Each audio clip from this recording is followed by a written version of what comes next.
Welcome to the Pretty Purposeful podcast. I am your host, Angee Gonzalez. Oops. Welcome to the Pretty Purposeful podcast. I'm your host, Angie Melange. I'm your co-host, Candace Mabry. Thank you all for joining us. And for those of you who have been following us, who've been tuning in, you may have noticed I just introduced myself as Angie Melange. Professionally, I've always used my real last name, which is Gonzalez. But in recent years, I've decided, it's better to take on a stage name that truly, represents who I am holistically. And I find that the word melange, which means mixed or medley, definitely describes your girl.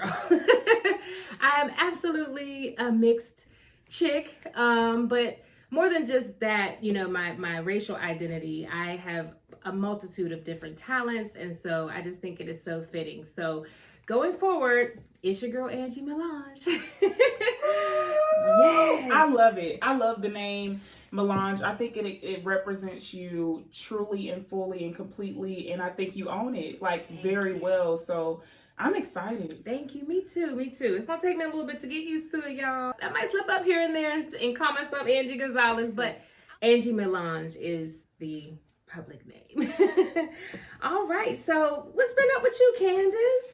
Ooh, Angie, girl, I've been doing pretty well. I'm so happy to be here. I know our first episode went very well. Still traveling like crazy. So y'all, I travel a lot with my current job.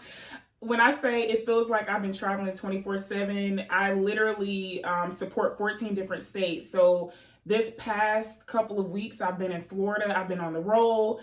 Things are gonna slow down because I need things to slow down a lot so that I could just take a breather for myself. Because if you could quickly just lose balance. Absolutely. Right? Quickly. So I'm going to slow down. Yes, I'm going to hold her to that, y'all.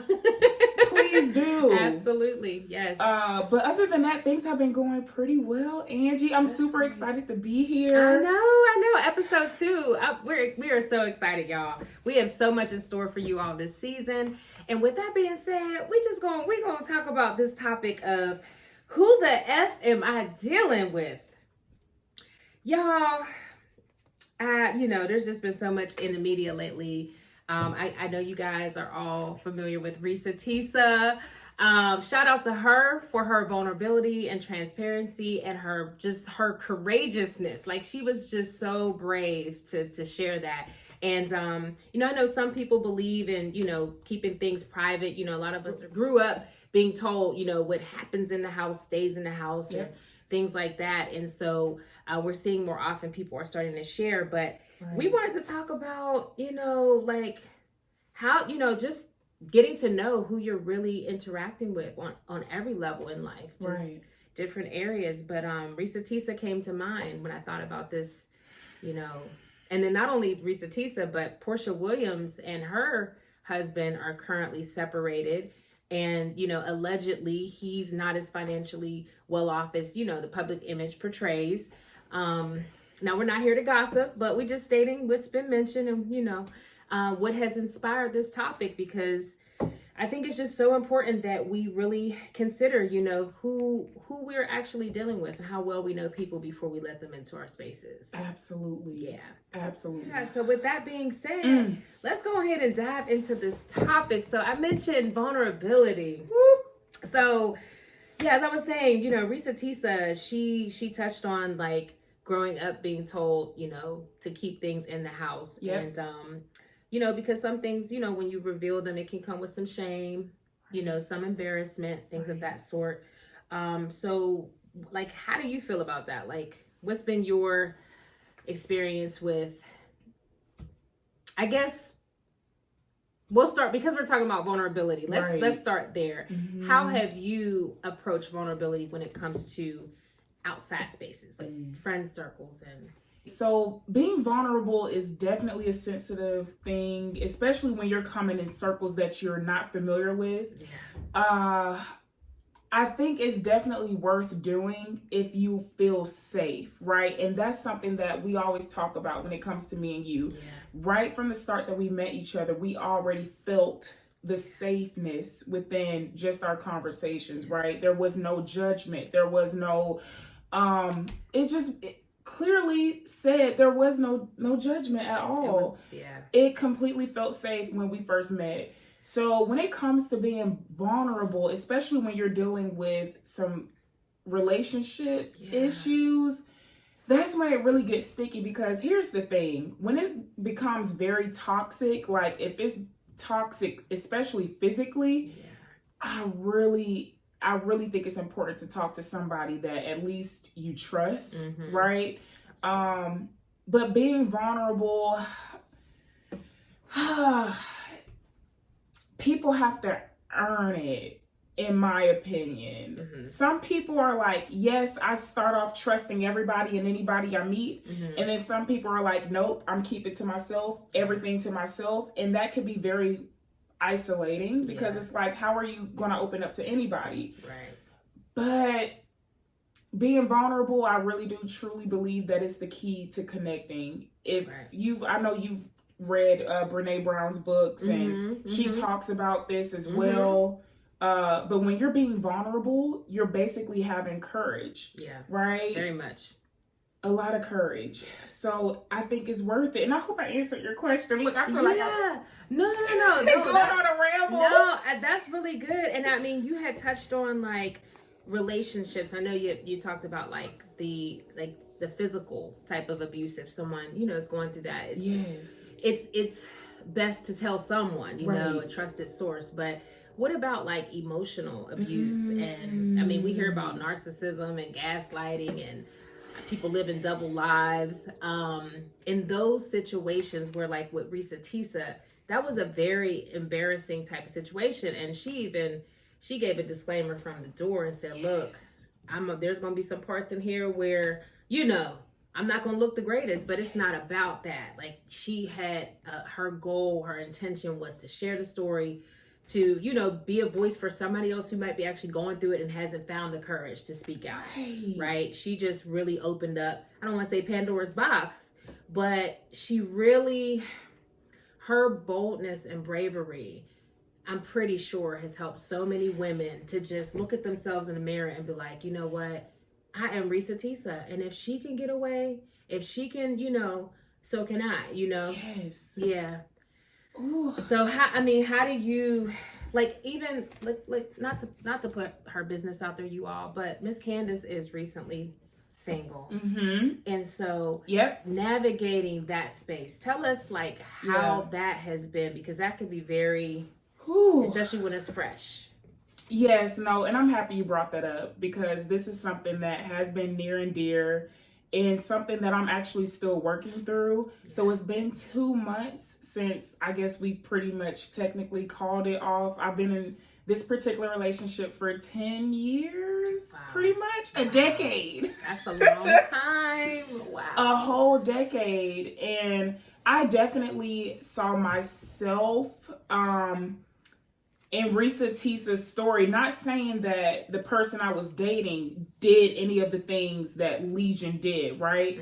What I'm saying is I saw myself in Risa Tisa, and okay, when is it going to be my turn? When I met my guy, my guy, when I met him, I did feel like, oh my gosh, I finally got a boyfriend, and I just really think about it a lot.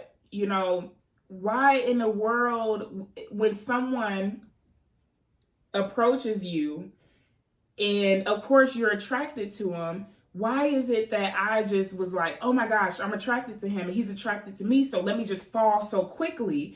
Like, and don't get me wrong, he's a great guy, has great things about him, or else I wouldn't have been with him for so long, right? But I will say I did see myself in Risa Tisa, because I think that all throughout elementary school, middle school, high school, I never had a boyfriend or a relationship. So to get that status, I felt special. You had your person. I had my person. And I remember telling this particular person how I had low self-esteem in high school. And I gotta say this, that ladies, we have to be careful with having low self-esteem, because if you don't care enough about yourself, how in the world, and we talked on this in episode 1, but if you don't love on yourself or care about yourself or have some sort of good self-esteem, you will tolerate any and everything. Yeah. And that's not okay. Right. That's not okay. So I seen myself in Tisa. There were some things that occurred in the relationship that, I mean, many people might be like, girl, you stayed. Right. Trust me, I've been there. And I ain't gonna say I'm this perfect Patty, because I've definitely I have flaws as well. So yeah, to answer your question, girl, it's been a journey. Yeah. I'm still learning. Yeah. You know, as long as like you have those individuals that you know that you, like you said, you feel comfortable, Right. you trust enough where you can talk about it when you need to, get Right. some different perspective through that period. It's definitely, I don't know if Tisa had talked. I think she did say she had talked to her family before she like kind of went, because she was dealing with like depression, because it happened in like 2021, so it took her a few years to get to that point. Yes. So but just know I'm here for you, and we're gonna work it out. There's stages that you're gonna go through, and but the part of being able to have those safe spaces to be able to go through those stages and have the support, genuine support, I do have a question for you, Yeah. Angee. So, exploring the balance between privacy and the need for like vulnerability in building genuine connections, how does sharing personal experiences impact your relationship? How has it been beneficial? Do you think it's really helped create a stronger bond when you're open and vulnerable, when you're really showing who you are? I think it depends on who it is. And of course, it ultimately depends on your reason for wanting to share. Right. Now, you can share something with anybody to just get something off your chest. Right. And I think in those moments, if you're not careful and you are not intentional about why you're sharing, well, then obviously you're in a moment of, duress. You're not really thinking straight. And sometimes you may reveal information in those moments. And that's just something that we have to be aware of. Like, why am I sharing this information? Am I clear on why is it? Do I just need to vent? That's why there's therapists. That's why we have therapists. Right. Because in those weak, vulnerable moments where we don't want the judgment, where we don't want the risk associated with our business being shared, and maybe we haven't really clearly defined our why behind sharing, because we're still in a healing phase, right? Yes. So I think that's when a therapist, maybe a spiritual advisor, a friend, like a real confidant, someone that may have gone through something that doesn't have anything to gain. But if you do know why you're sharing, let's say you made it through, just like Tisa, she made it through the situation. She worked on her healing. Right. She got very clear as to why she was sharing before she shared. Right. The impact that she had. It wasn't about exposing him. Like sometimes when we be in a moment, we hurt. Sometimes the initial share might be because we're hurt. Right. And we just want to, not necessarily throw that person under the bus, but really just tell somebody, like, can you believe this? Can you believe that this just happened? Yes.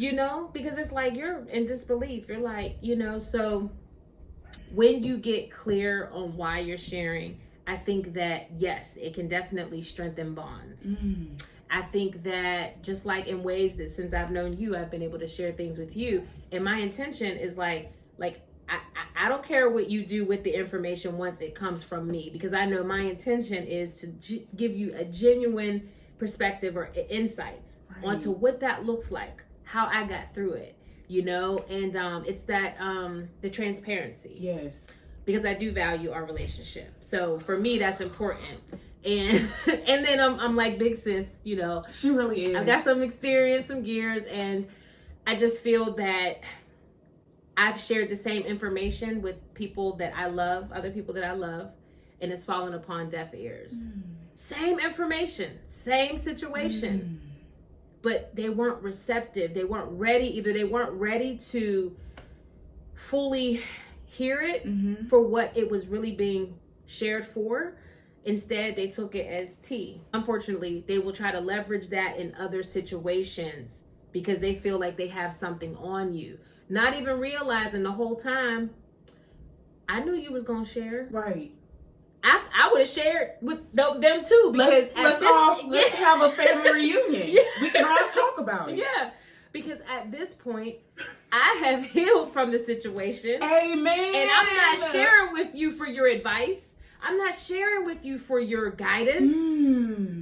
I'm sharing with you to encourage you, to help you, to give you a real life situation that I walked through, that I was able to heal from.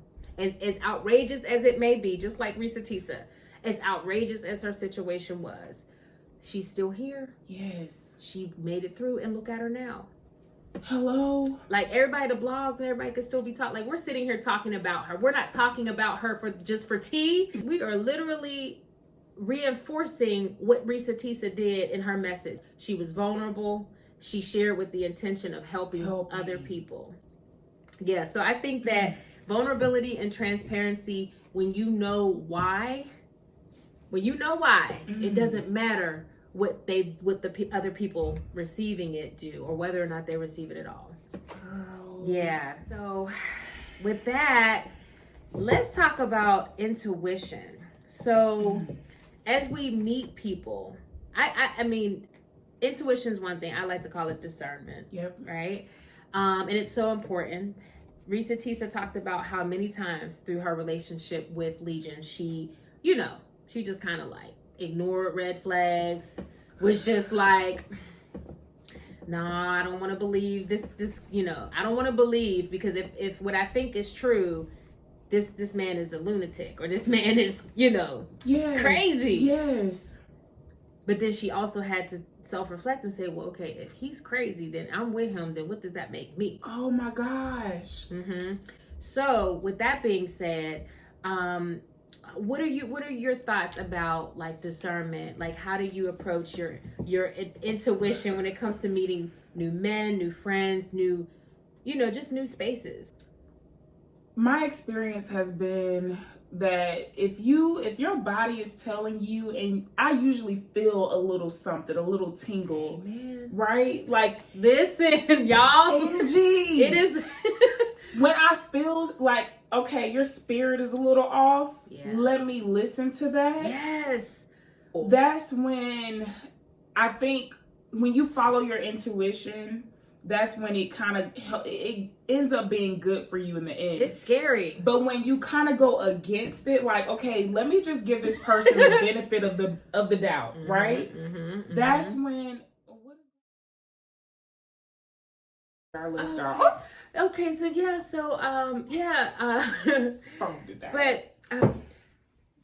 when it comes to, like new relationships, like, how do you deal with second guessing yourself? You were saying that, it's like you feel something inside. Yes. Yeah. Yes. Tell us about that. Right. So there have been many times where I would have like it was just a tingle in my spirit, where when I meet someone, I will instantly feel their energy, or instantly feel like, okay, I don't know if I should really interact with this person.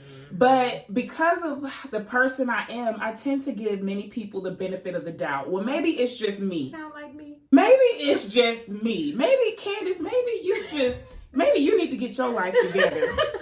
Over here thinking that this person is this type of way, but then later on down the line, you start to see behaviors match to what that feeling told you how this person really is, right? Honey, actions always speak louder than words. Yeah. It never fails. Absolutely. Actions always, and I think that, and I have a problem with this too, and I always have this discussion with my friend, and she always tells me, it's not our job to really figure out what the intention was of the person that hurt you. Wow. But it's the impact. How did that person leave you feeling? All right? That's it. You could dig all day into how that person, what you think that person, the intention was. Well, they probably had a bad childhood, so maybe that's why they treat me that. But no, the way they treated you and how it left you feeling, that's not okay if it left you feeling bad. That's right. That's right. So to go back into what you were saying, like, okay, Risa's, experience of second guessing herself, the importance of trusting your own intuition is so important. Yeah. And I think this also delves into knowing who you are. Yeah. You gotta know who you are, because Absolutely. if you don't, you will literally fall for anything, right? I think that's what we were talking about. The next episode, I know we on episode 2, but we already thinking ahead. So episode 3, we are going to delve more into that topic that you just pinpoint, just, Yes. The fact of loneliness and how that can lead you into spaces and relationships. So you missed the signs because you were so busy focused on fulfilling that need. Yes. And a lot of times it's like a desperation. Mm. Yeah. So we're going to definitely delve into that in episode 3. But I feel you. I'm so there with you when it comes to like discernment and the feeling that you get. Mm-hmm. It's like, it's scary. I mentioned it's scary because there's part of you, like, you want to trust yourself. But that second guessing is like, okay, well, I failed myself before. Like I've actually failed at following my gut instinct in the past. So what makes this time any different? And I think that can be something. I know me personally, I have allowed, certain red flags to go. And I'm like, if I cut this person off, or if I, essentially, if I don't allow this relationship to progress, Right. Am I missing out on something? Am I missing out? What is it? The fear of missing out. It's real. Very real. Yeah. But then it's like you almost have to think about, all right, do I want to put my trust in myself or God? Like, here's the actions that have been shown to me. Yep. Now it's up to me to decide, do I want to carry on with this relationship? My God. Whew. I'm going through something like that right now. I don't want to delve too much in it right now. But like literally right now, I'm experiencing something like that. Yeah. Because I have the opportunity to advance a certain situation further. The opportunity is there on the table, but I'm not, picking that up. I'm not taking that because I don't feel like that's what God wants for me. I feel it in my spirit, but at the same time, I'm just like, I'm acknowledging all of the feelings, all of the emotions, all of the fear. Yes. I'm acknowledging it all. Even the fear of, okay, what if he is? I'm going to talk to God. I'm going to acknowledge the discernment. The discernment is awareness. It's self-awareness. And, I don't want to betray myself. So Angee, let's talk about the 3 fears that Risa discussed during her series, right? She talked about after becoming single, she dealt with loneliness, the rush to get married, right? And the influence of social media, because she met Legion online. Now, let's talk about the influence of social media and how it even relates to our perception of happiness, right? Because social media be social mediaing. It does. So I definitely want to hear your thoughts on, do you really think social media is adding to the value of great relationships that we see? No, girl. Absolutely not. If that is your source of inspiration for a relationship, that is not, like, that is the last place that you want to get any type of inspiration for what your relationship should look like. Because it's a lot of it is literally, they're giving us tools. Social media is providing us tools to curate and create the imagery that we want, to put out, whether it's true, whether it's embellished, whether it's just for content's sake, right?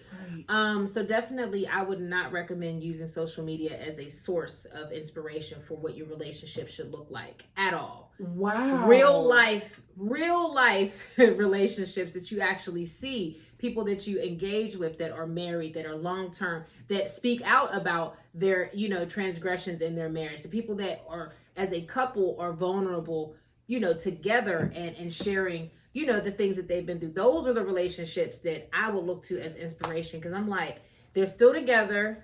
They are acknowledging that they're not perfect, and they look at the bigger picture. It's not just about them anymore. It is about what they came together and created as a unit.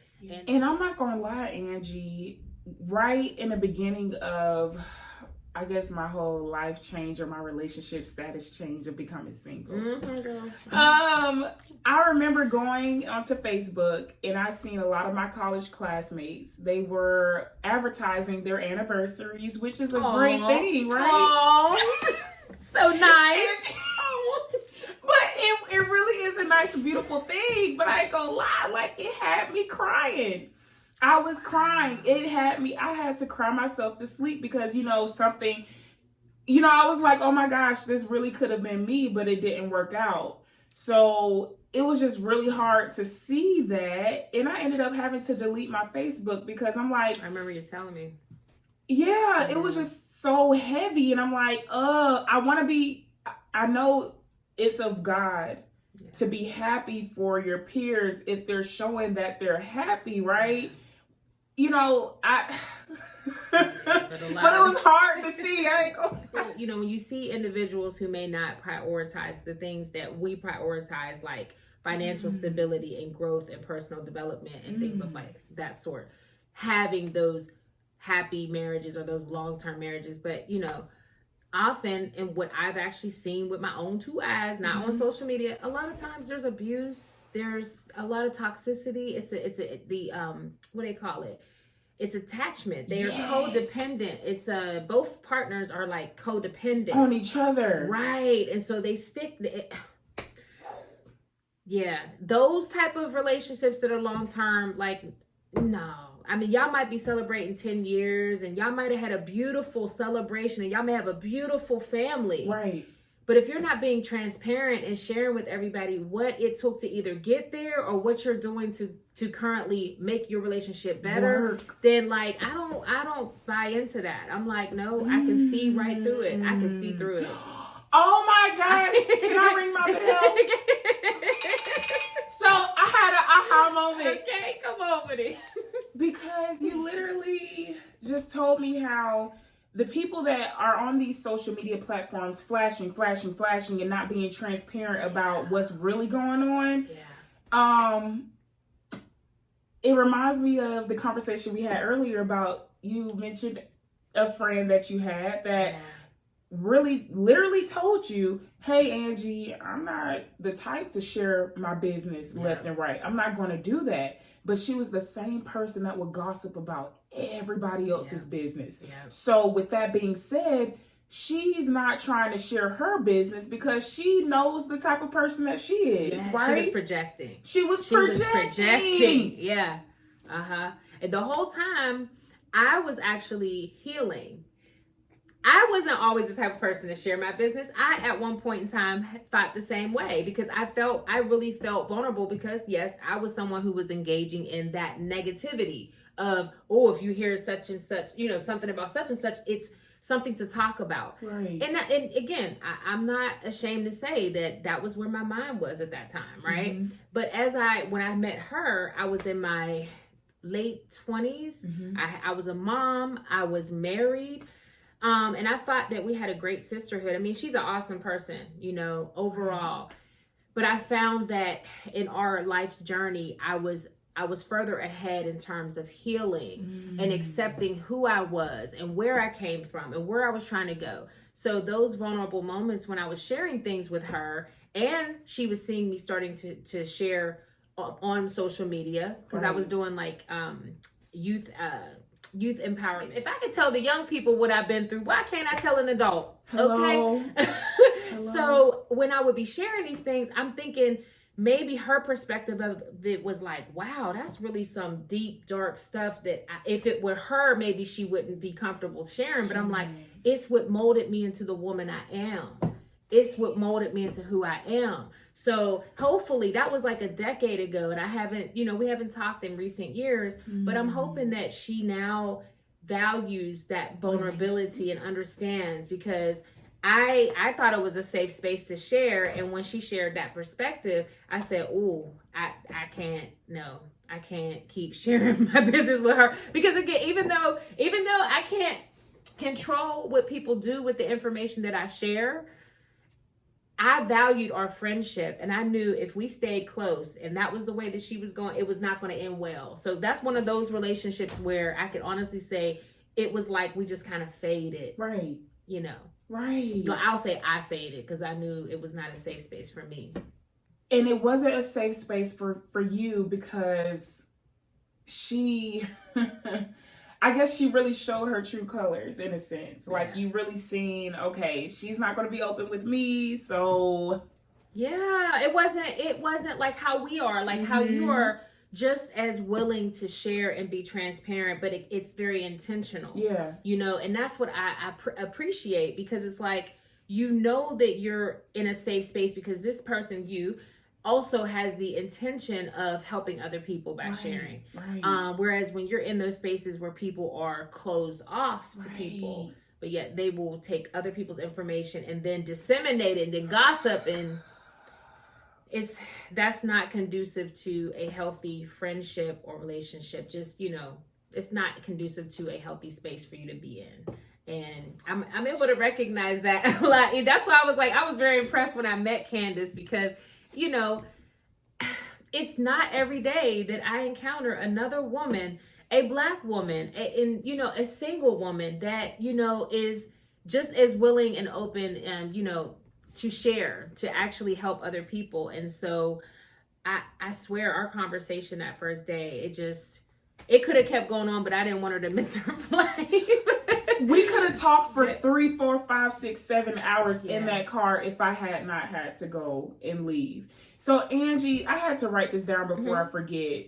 So you're saying, and this is what I hear in my head after us talking about this, you can see people for who they are when you are literally open, and you can see what people are about when you are open and transparent. Yes. So with that person, right, or that friend that's like, you're not about to hear about my business. You're not about to hear about my marriage going down the drain. You're not about to hear about how I have a sex addiction. You're not about to hear about how I stay on Pornhub 24/7. Come on now. You're not about to hear about this. Yes. But when you are so closed off, right? Yep. How can you really see who's for you? And the sad part about it is a lot of those people don't. They don't ever really truly get there. I mean, not all of them, because God's grace, we can persevere, we can grow, we can change. I'm a living witness of that, you know, and can't even tell you how I got to that mindset.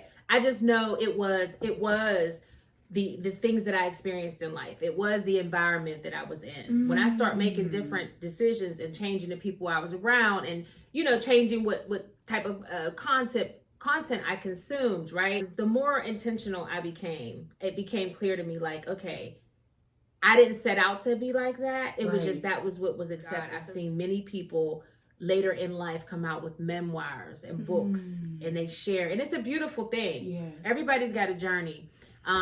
Nobody's journey is the same. And I'm not here to say, like I said, my former friend, she's an awesome person. Absolutely. Great mom, very intelligent, professional. Yes. She was fun to hang out with. But at the core of our friendship, that safe space just wasn't there as much as I wanted it to be. And that was so critical for it to sustain.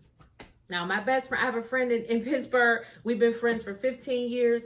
There's a lot of things we don't have in common, but the things that we do have in common are those things that we truly value and we stand on. I appreciate you telling me this, and I appreciate us having this conversation, because it just makes me think about so much, especially when it comes to social media, people showing off the best versions of their lives. Yeah. And we wonder why we are connected to so many people, but we are not connected to so many people. Yes. Because we're trying to show the best part of our lives, but that's not how you genuinely and truly connect with people. There you go.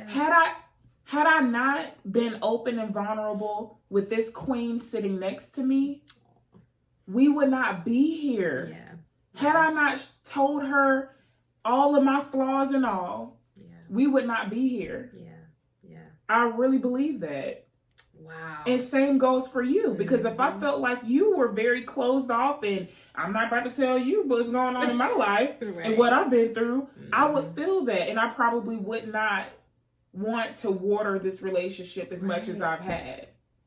When I think about just the depth of the conversations that we have, and I say that Candace is like my little sister because age, right, makes me older than her, but she's very wise, very insightful, and I value her perspective so much. And we come from different backgrounds. That's why I think it's so beautiful that we're able to sit, and it's like a meeting of the minds every time we talk. Yes.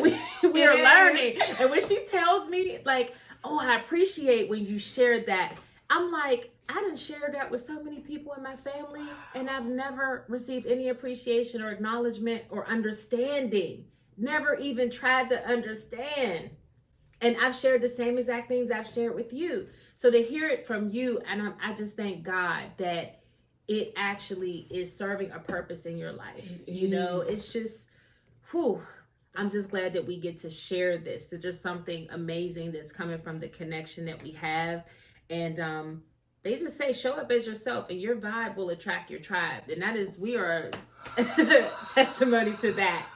I'm like, I could stay on that topic for a very long time. It actually will most likely be a recurring theme throughout, because everybody deserves to have a Candace in their life. Being able to show up as yourself and be received, be understood. Candace, literally, I have, and my daughter even attested to that today. She told Miss Candace, she said, she's like, I approve. Because my daughter, like, when it comes to my friends or anybody that I bring into my space, like, she's at that age now where she can compare and contrast. She also has discernment, you know? She does. Michaela, she is very in tune, you know, with what's going on. And she is. I'm very thankful that melted my heart earlier when she said that. I was like, oh, I'm so happy. She feels safe. Yeah. She knows her mommy is in good hands. She knows in good company. Right. And that's so important. So yeah, discernment is everything. And not just in, you know, romantic relationships, but in friendships, even in work relationships, you know, being able to identify those people who are your people, your allies. Yeah. Yes. Yep. It's almost like we're living and experiencing something I've never experienced before in my adult life. I mean, I probably in my whole life, because I'm grown. I've developed to a certain point, and to meet you at this stage in my life where I've been through so much and I'm able to share with you. But you also, even though you haven't been through everything I've been through, you meet me right there, and like, I'm learning too. I'm like, oh, we both learn. Oh, we both. Where learning. You been? Yes, I still am trying to figure out who she is. Who are you? There is a God. Okay, yes. It's so great. The bond, the connection, the gosh. I mean, like I said, the meeting of the mind, the aha moments that we arrive at. We can't just keep it to ourselves. No,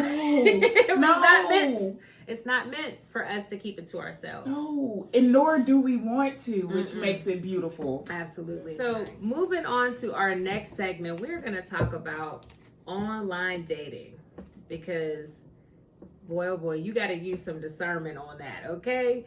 When you are out there vulnerable, single, lonely, you know, it can definitely be a challenge. And Risa Tisa, you know, she met Legion online. So what has been your experience, or what have you heard, or what is your thoughts about online dating? In my experience, it's very superficial.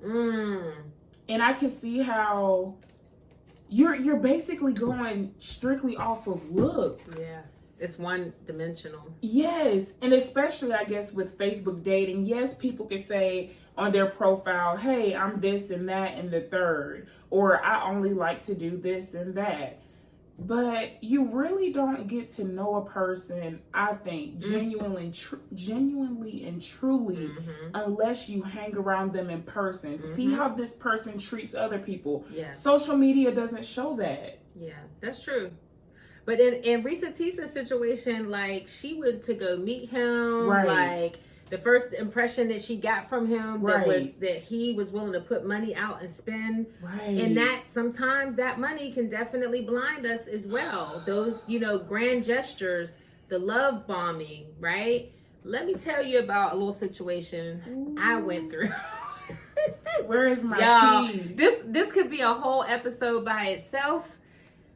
But I definitely had, so I'll say I had two situations that arise from dating online that were significant, because one, I ended up marrying one since I've been here in Atlanta.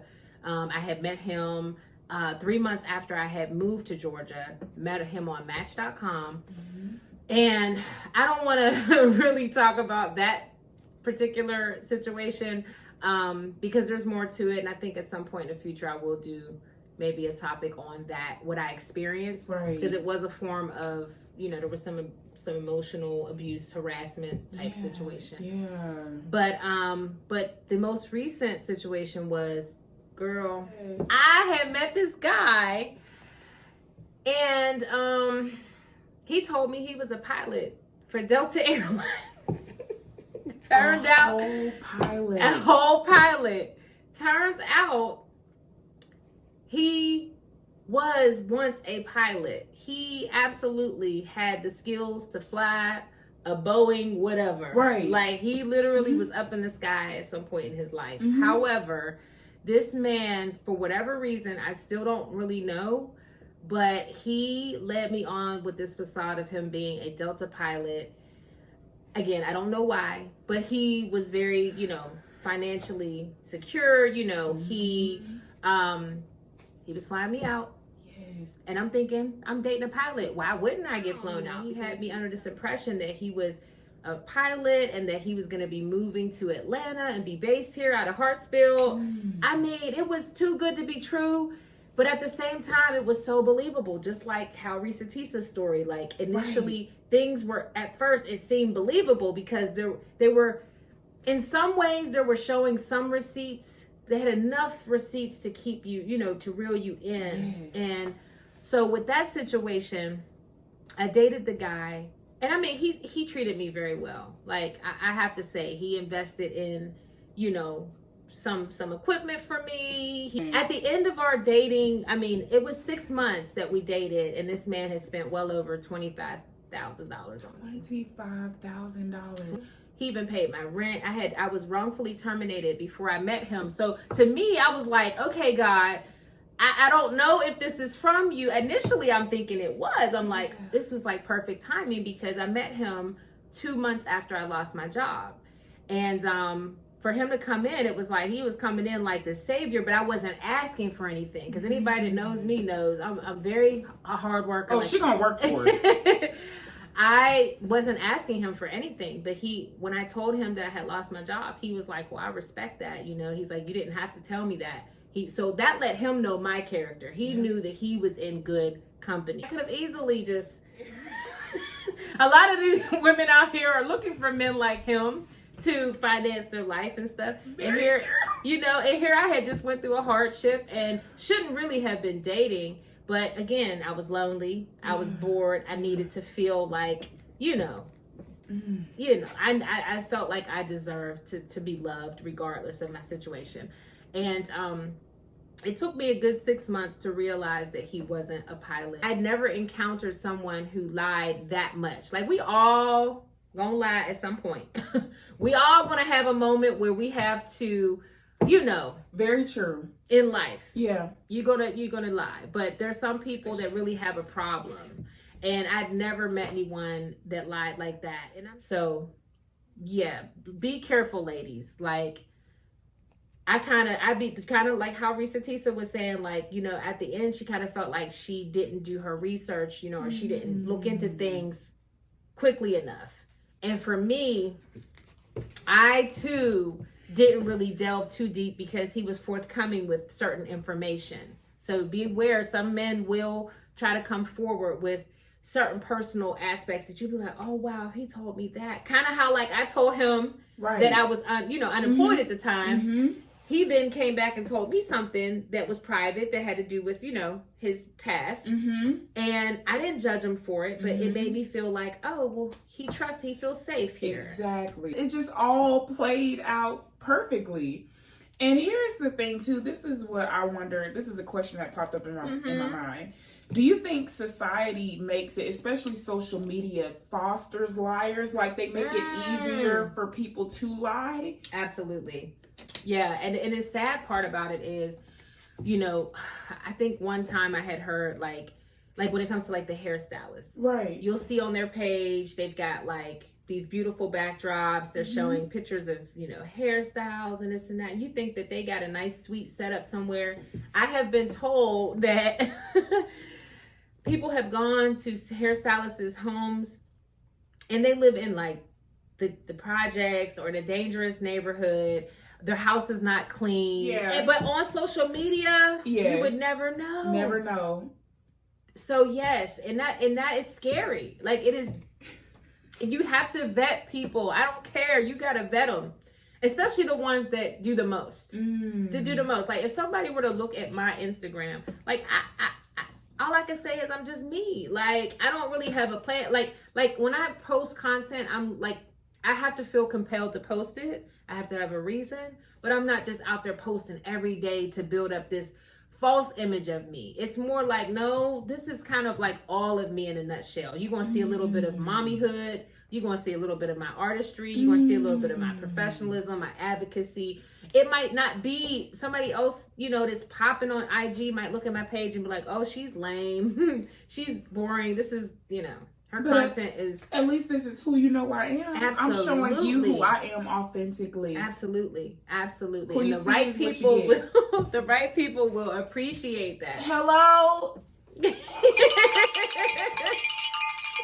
yeah, so yeah, it definitely, social media, it has made it a lot easier for people to just create a false lifestyle. Yeah. A whole lifestyle, not an image, but a lifestyle. Yeah, and it's dangerous. Like I think just like with social media in general, I've said this for years, social media is like the hugest social experiment. Because when they created it, as it evolved, like as these new features and new applications come out, like who understands, who is tracking and monitoring what the potential outcomes can be and what type of provisions are in place to prevent what we just kind of like ad hocing it. No, if you haven't seen the movie The Social Dilemma, it's a documentary. Okay. It's a documentary on Netflix. Okay. If you haven't seen that, definitely go check it out because they do a great job explaining how dangerous social media is. Oh my goodness. Yeah. This is gonna make me want to delete my account. That's what it sounds like. It's just something that I think every young person 5 years old and up should watch it just so you can be aware of, hey, this is what you're playing with. So yeah, because there really are some people that are not, too well in the head. And I say that with grace because I am a huge mental health advocate. But when I say that aren't well, I mean they're not even acknowledging that they have an issue. It is an addiction. Some people are addicted to the reaction that people get. Yes. They're addicted to the likes. They're addicted to the comments, the attention. That's what it is. There's enough data since social media has come out. There's enough data that they could literally compile numerous cases of what that looks like. Catfish, basically. Yeah, like, catfish. You're not just catfish like aesthetically, but we have people catfishing their whole existence. And that's very dangerous. Yeah. Yeah. Why do we have to portray our lives to be this way? I wonder if somebody's tracking that data. I'm so analytical. I want to know. No. Who's tracking it? If y'all tracking it, we want to know. Girl. We want to know the statistics. We want to know because there's been enough evidence. There's enough examples of it and what the repercussions of that lifestyle, what it can be. It is really chilling to think of. Ugh. Yeah, no, you are spot on, Angee. And I just hope somebody email you with these statistics. Please. if you are out there doing research on it, I need to know. I want to know. I don't want to take on that task. Girl, knowing me, I love research, y'all. I do. Girl, yes, you are a whole doctor. I love research. You are a whole doctor, and you've already did studies. I think you're already currently working on some studies, right? Oh yeah, so I do. So I started doing studies about the mixed race. Yes. Because for the longest time I was like kind of denying my whole existence. I was only acknowledging really my Black side, right. And then I'm Puerto Rican as well, but I didn't grow up in Hispanic culture. Right. So literally, life happened because life be lifing, and made me really wake up. And this just happened when I was wrongfully terminated. A light-skinned woman that looked similar to me discriminated on me because I was mixed. And she just as bright as me. She was just as bright as me, y'all. When that happened to me, that made me realize my Black people don't see me as Black. But I'm looking at myself and I'm like, all I see is Black, But then I had to say, you know what? I need to look at myself. I need to really look at myself. And I had to examine and I realized like I am something different. And I think my whole life, I was never really in a safe space where I could exist as that different person. It was never embraced. It was always a problem. The more I identified with my mixed identity, the more ostracized So yeah, that's a whole nother. I'm really trying not to make this into another podcast episode, but I was just thinking about like some of your personal relationships, your immediate family members, even your relationship with your sister. She was the very first person to let me know I was different. She told me I was adopted. She told me I was adopted, so I knew from the time I was little I was different. You were different. But yeah, that's what led me to doing the research. I'm still currently researching, and as a part of that, I've definitely through my research I've connected with different organizations that are studying mixed, what they call critical mixed race theory, just like and it's a thing, like it's a real thing impacting lives, and I mean like lives. Like I don't know if you remember Chesley Christ. She was the Miss America or Miss USA, beautiful biracial young lady. Yeah. She had committed suicide like 2 or 3 years ago. Yes. This was recent. Yes. And I mean, people are all like, well, why would she kill herself? She was so beautiful. And it's like, you don't know her. You don't know what she had been dealing with. And I understood. Like I immediately understood. I was like, they don't see her. They don't see her. And, rest her soul. I will continue to speak her name, especially through my continued research and studies to raise awareness about the mixed race experience. But yeah. So I'm not a real doctor, y'all. Let me just clear that up. She is in my eyes. I'm a master of healthcare administration. I'm non-clinical, but I love the topic of health, especially in our communities, Black and brown and in between. We don't really, have access to the same quality of care. I agree. And so with me being mixed, there's another layer of marginalization. You know what I'm saying? We already as a colored people, as Black and brown, we're already marginalized and we already have disparities. But if you're multiracial, now you're another layer of discrimination, because now you have your Black and brown doctors who don't totally understand or see you.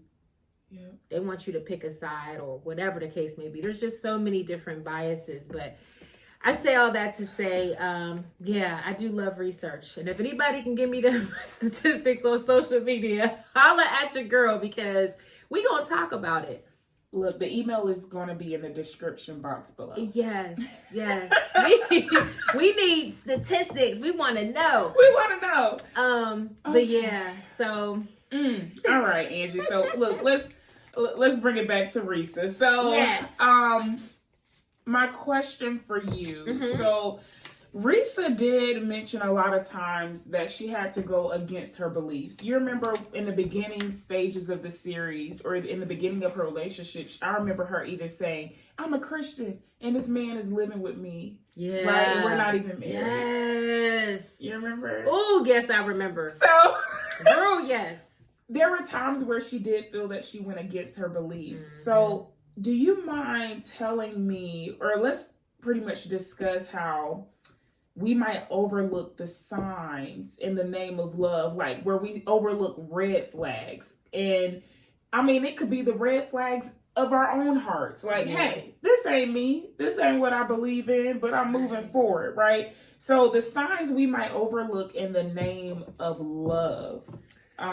Because she made some compromises. Mm-hmm.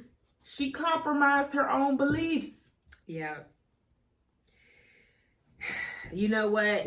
I think sometimes we want them to build. We want those lies to get to a point where it's like we have enough proof to say something, because we don't want to, we're so afraid to speak on, that first gut instinct, without maybe having enough evidence, or, without wanting to have them abandon us as a result of us, because that happens. Mm-hmm. You speak on something, next thing you know, you're ghosted. Oh my gosh. Mm-hmm. Okay, can I say this? Please hold your thoughts.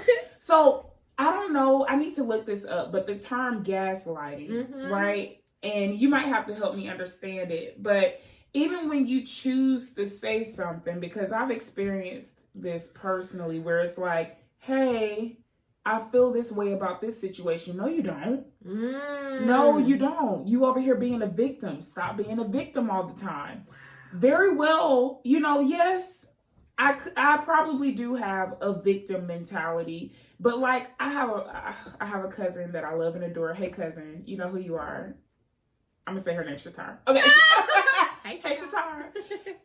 She mentioned to me, mm-hmm. Candace, yes, you can definitely be a victim, but at the end of the day, how are you overcoming, mm-hmm. right? So you can be a survivor. Mm-hmm. I think that's what she told me. I hope I'm repeating what you told me correctly, Shatara. But she was really like, how we have to look at it is, how are we overcoming this obstacle? Mm-hmm. You don't have to have this whole, I have a victim mentality. But there are many times where people might gaslight us into thinking that we are a victim. Yeah, that's true too. But I when you first mentioned it, the first mm-hmm. thought that came to mind was I've experienced that, and usually that shows up in an individual who doesn't want to take accountability. Mm-hmm. So that's where the gaslighting comes in. It's to dismiss and discount your experience for the sake of them not having to be held accountable, mm-hmm. because that's going to disrupt whatever they got going on. So yeah, whoever, for someone to call you and say, oh yeah, you're being a victim. Well, if I haven't healed from the situation, yeah, I am a victim. Yeah. And guess what? You're the victimizer. Mm-hmm. Okay. So I think, and I actually did a podcast on this in season 1, mm-hmm. to talk about victimhood, because be careful when people dismiss and discount your experience. If someone tells you you have a victim mentality, that's a very strong declaration to make about someone, just from hearing whatever, like, to just say that you have a victim mentality, it's like, whew, that's very subjective. Who are you to make that declaration about me? Like, have you actually empathized? Have you actually really understood what I'm going through? And as long as a person has not healed, they are still technically the victim. Mm-hmm. The moment that person starts on that healing journey, they immediately stop being the victim and they're the victor. They're now healing. Mm-hmm. They're not, what happened to them is not who they are. They're not what happened to them. See, when a person is stuck in that mindset of, this happened to me, they just want someone understanding. They want someone to hear them. They want someone to maybe empathize with them. And if they're not getting that, if they never got it, I don't care if it happened to somebody when they was 5, 10, if they're 50 and nobody ever heard them and empathized, well, why would they not still have a victim mentality or mindset? They are entitled to that until they can't heal if they've never been heard. Mm-hmm. That's like if somebody's being beat and they keep trying to tell people they being beat and everybody keep ignoring them or keep, letting it fly over the head. Well, they're still going to be a victim because they are still experiencing that trauma, that pain, that, hurt. Yes. But the moment that somebody says you don't have to go through that, and here's what you can do, and once they get out of that situation, they've been heard, they've been seen. Now they can work on healing. Mm-hmm. And if they bring up that situation again, it's not going to be them bringing it up, sitting in it. They're going to be bringing it up as I overcame it. So I can talk about what I've been through without being a victim. But if you're with someone and you're trying to address something that they did to you to cause harm, and they then gaslight you and say, oh, you're being a victim, that right there is a lack of accountability. And it's absolutely, gaslighting. Because you're not going to be able to heal.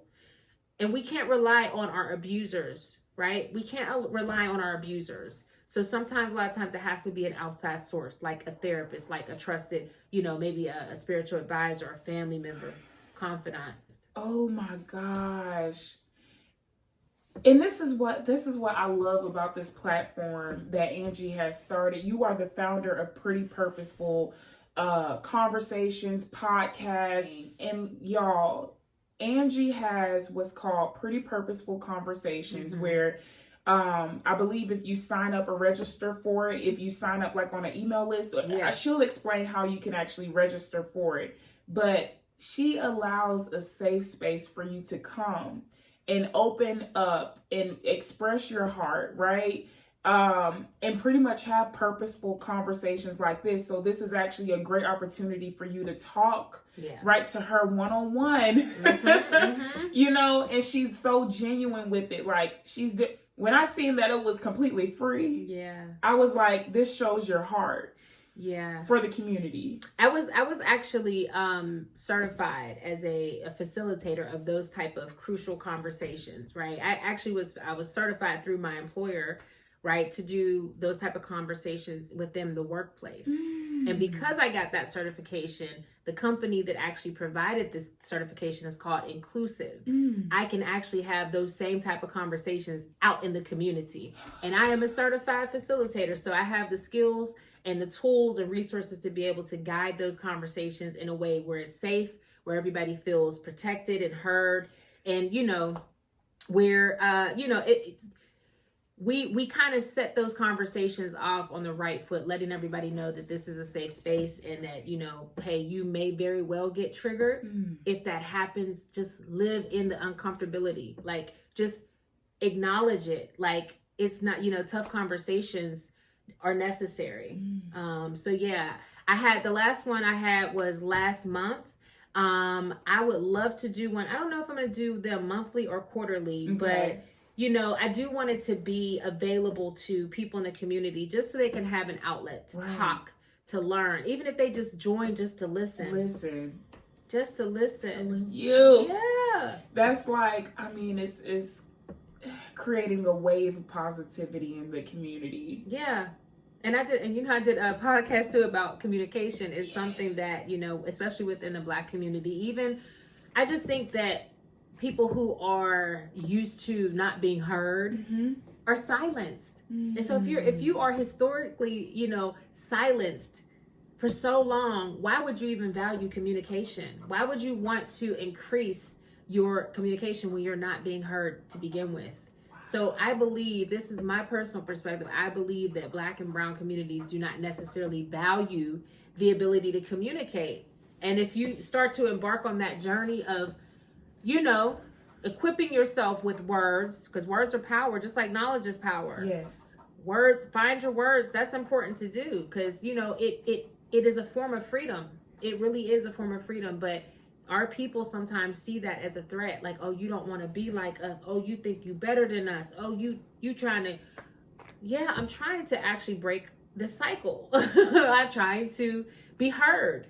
And if I have to be the voice for, that's the reason why I want to continue to, increase my communication skills so that I can be a voice for the voiceless. For the voiceless. Oh, Jesus. I'm just like, I thank God for your life, man. I thank God for you. I think if not, look, Candace, if not for you, we wouldn't even be having this conversation right now. And we do have cue cards, but a lot of what we are discussing here is just genuine, like real talk. But to just kind of reel it back into the topic at hand, which was, who am I dealing with? Who the F am I dealing with? Knowing who you have in your space, being able to determine, who is, I don't want to say worthy of being in your space, but who is going to respect and provide, you know, that safe space for you to show up authentically. Portia Williams and her husband Simon Gabota, their recent separation definitely again sparked a lot of conversation around, you know, kind of like how Situationships, like who the F did they marry?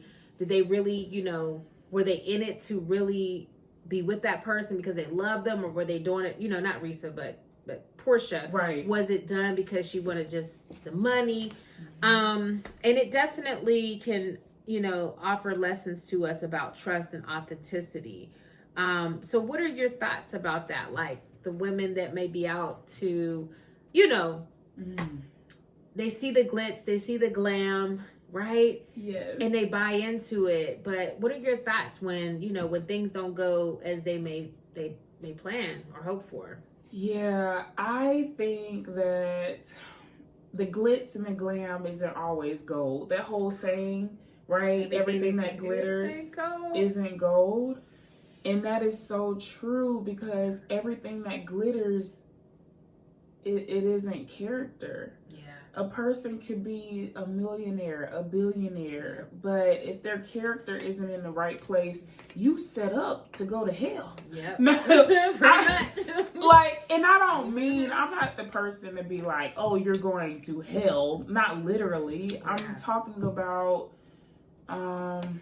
going through some hell situations, right? If a person isn't of integrity, because they get in their money a certain type of way, it's just gonna cause you to suffer.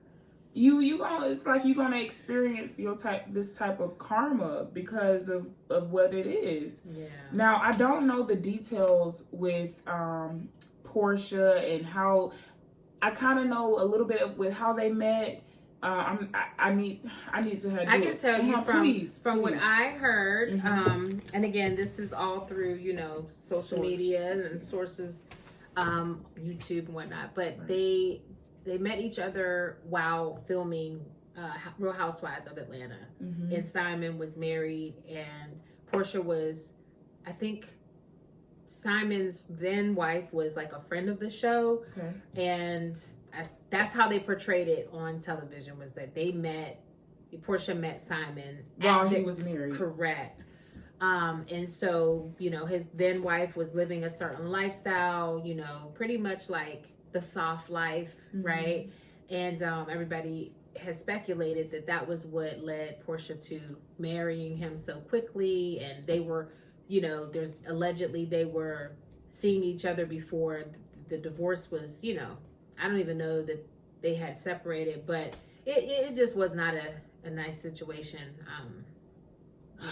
It's like finish one thing before you start something else. Yes. Like, if that's the case, because Angee, TV is TV. In my opinion, I think, you know, people would do anything just to get views and clicks and higher ratings. So it's like, will we ever really know the truth if we not in that if we not even in that relationship or the kids of the people? I just feel like, you know, they might do whatever it takes to raise the ratings. But if what happened is truly the case, that really shows that money does not always lead to happiness. Right? You know, you're getting, there is nothing, I have nothing against, you know, if you feel the need to separate from a person in your marriage, that's your business. You do what makes you and your home a better place, and what you have to do for yourself.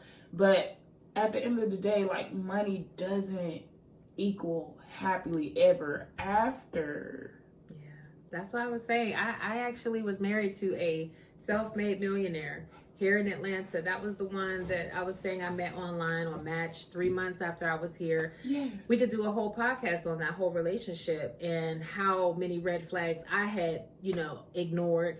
And I didn't really care about his financial status. Yeah. You know, again, because I'm a hard worker. Right. It just was weird. Like, that whole situation, I could have did a whole series like Risa, because the amount of gaslighting, the amount of emotional abuse, the amount of control, And I'm down here by myself with my daughter. You know, I have family, but, you know, this individual knew that I didn't have, you know, that support system. They be knowing, y'all. These men know. They will prey on women that are vulnerable, that are single moms, or that they know, or from a different state, don't have a strong support system. You have to know what you value. And for me, even though he had that money, it wasn't enough to make me happy or make me want to stay. Like, I genuinely valued, like, I wanted a healthy relationship. And this person, and most, like, that I've met, guys that have money like that, they're used to women just accepting anything. And I wasn't that woman. I didn't. And sometimes that makes them want you more. Sometimes that make them stalk you. Yeah. So you got to be careful with the online dating, y'all. And just because somebody has money, listen, just because a person has money doesn't mean that they don't struggle with depression or deal with, you know, their own demons. Some people, they overcompensate with the money. They're used to buying friends and buying relationships. Oh my gosh. Instead of actually cultivating and, you know, genuinely building trust in relationships. It's very superficial. And I was like, this ain't me. It's not for me. Oh, this is deep, because we could spend a whole another 2 hours just talking about that. So many aspects of that relationship and topics that we'll probably talk about in the future that I want to save that for a later time. Because remember, I want to share with purpose. And if I give it to y'all all now on this episode, I don't think it's really going to touch on what I really feel my takeaway from that situation was. So we will talk about that in the future. So we touched on so many things. We did. The main goal of this episode was to just make you guys aware that, you know, we really have to do a better job of vetting who we are dealing with. You know, if you are taking that chance and dating online, like, know what you are signing up for before you go into it, and just never be that desperate.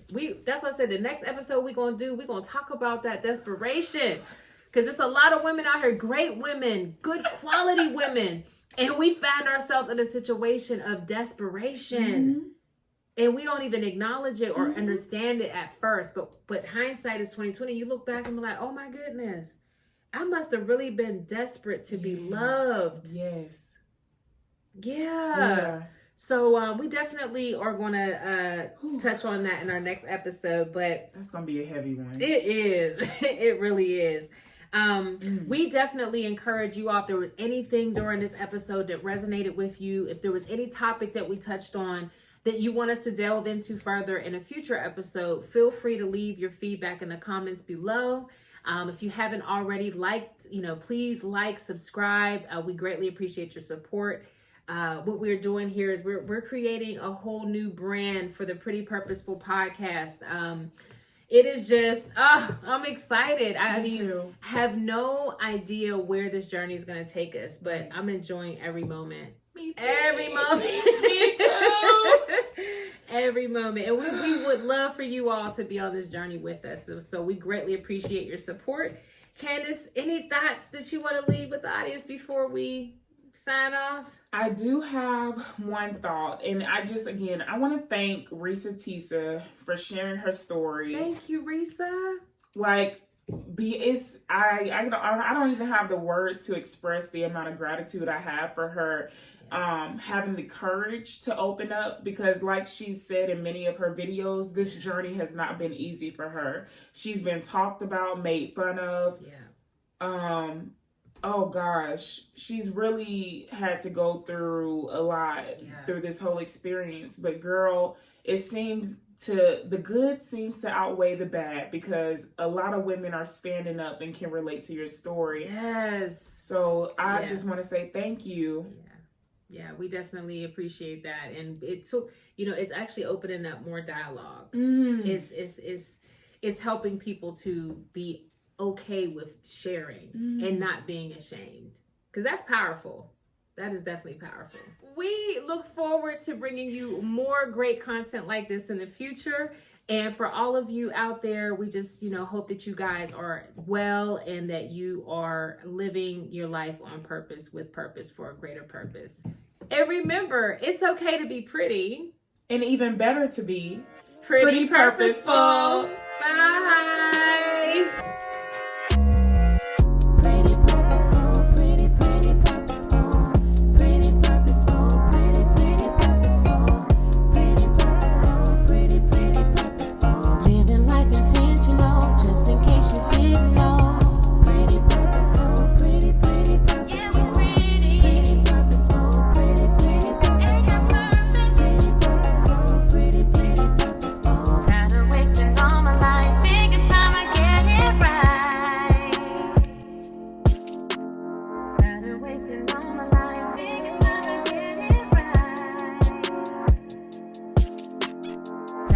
Wasting all my life.